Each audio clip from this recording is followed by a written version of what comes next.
guys, I'm Solomon's mom, Miss Tony. Today I'm going to be reading you guys a book called Big Max in the Mystery of the Missing Moose by Ken Platt, pictures by Robert Lopshire. And this is one of me and Solomon's favorite mystery books.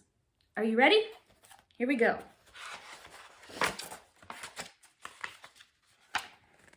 Big Max looked at his telephone. "Nobody has called me today," he said.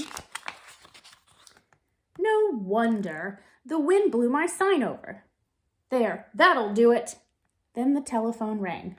"Ha!" Big Max said. "I knew it." "Can you find a missing moose?" a man said. "I can find anything," said Big Max. "Then find Marvin," the man said. "It's very hard to lose a moose," said Big Max. "Come to the city zoo," the man said. "I'm on my way," said Big Max. Big Max blew into his umbrella. The umbrella filled with air. "Ready for takeoff," he said. Big Max flew through the sky. Soon he met an airplane. "Hello, I'm looking for a missing moose," Big Max called. "Sorry," the captain said. "We don't have one with us. We only carry people." Big Max met some seagulls. "We are looking for fish," a seagull said. "Would you like to join us for breakfast?" "No, thanks," said Big Max. "I'm looking for a moose." "He doesn't look as if he eats that much," a seagull said. They thought he wanted to eat a moose. That's funny. Big Max flew over the city zoo. "Prepare for landing," he yelled. Big Max came down fast. He landed with a bump. "Ow!" cried a man. "Oh, I'm sorry. I forgot to tell you. I travel by umbrella," said Big Max. "Well, I know that now," said the man. "I am the zookeeper. My name is Mr. Zonker." "Is your moose Marvin lost or stolen?" asked Big Max. "Who would want to steal a moose?" Mr. Zonker asked. "Marvin can fill up a house. Also, he eats a lot. Nobody wants that kind of pet." "We have a lot of animals here," Mr. Zonker said. "From aardvarks to zebras, but Marvin is our only moose."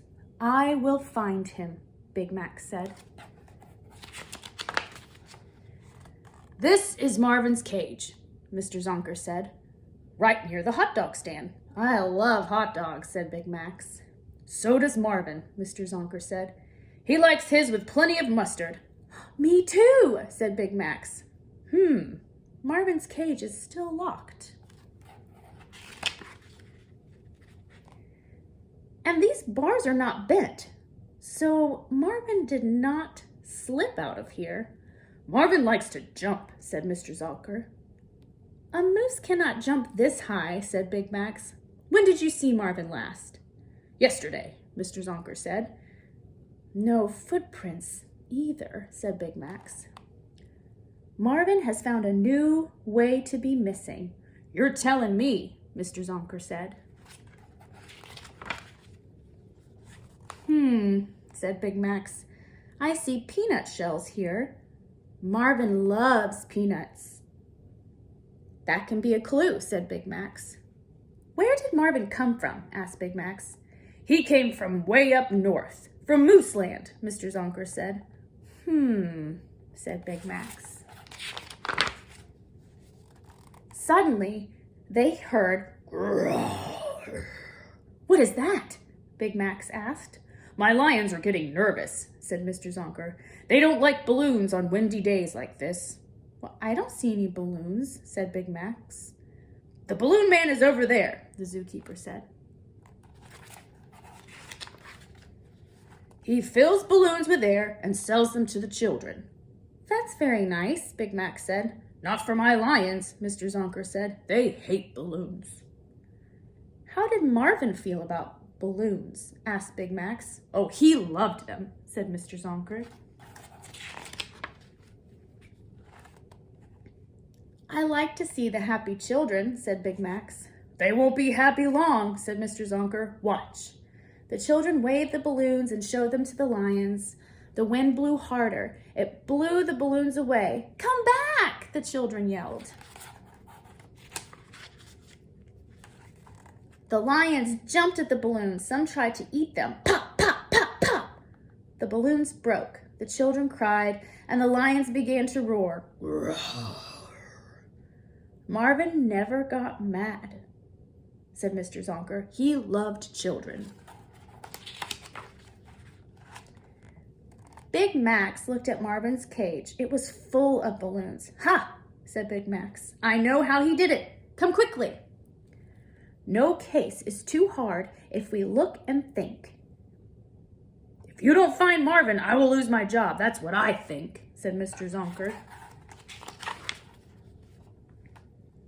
"A moose voice is loud, like a loud horn," said Big Max. "If Marvin is around, we'll find him." They heard a loud sound. Woo! They ran around the corner. "That's not Marvin," said Big Max. "That is a stuck auto horn." "It sure fooled me," said Mr. Zonker. They thought the car horn was a moose sound. That's funny. They heard another sound. "Stay where you are, Marvin. We're coming." The sound got louder. Oom-pa-pa, oom-pa-pa. "It is a band concert," said Big Max. "Those horns sure can fool you." "Perhaps you are not such a hot detective after all," said Mr. Zonker. "We shall see," Big Max said. They heard a new sound. They followed the sound to the sea. "Marvin, where are you?" yelled the zookeeper. "Marvin is a very smart moose," Big Max said. "He left no tracks."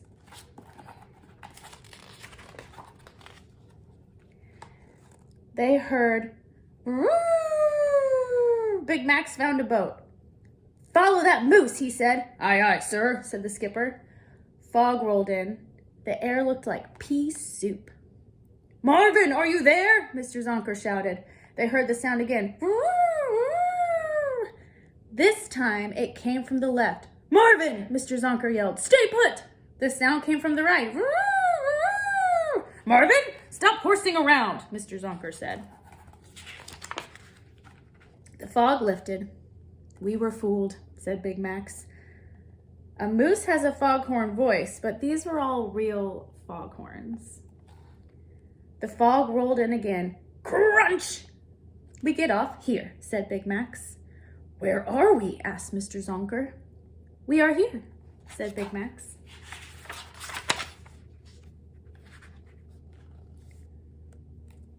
"Marvin went this way," said Big Max. "Those are not moose tracks," Mr. Zonker said. "They are sled tracks and dog tracks." "I know," said Big Max. "Marvin is a smart moose. He hitched a ride."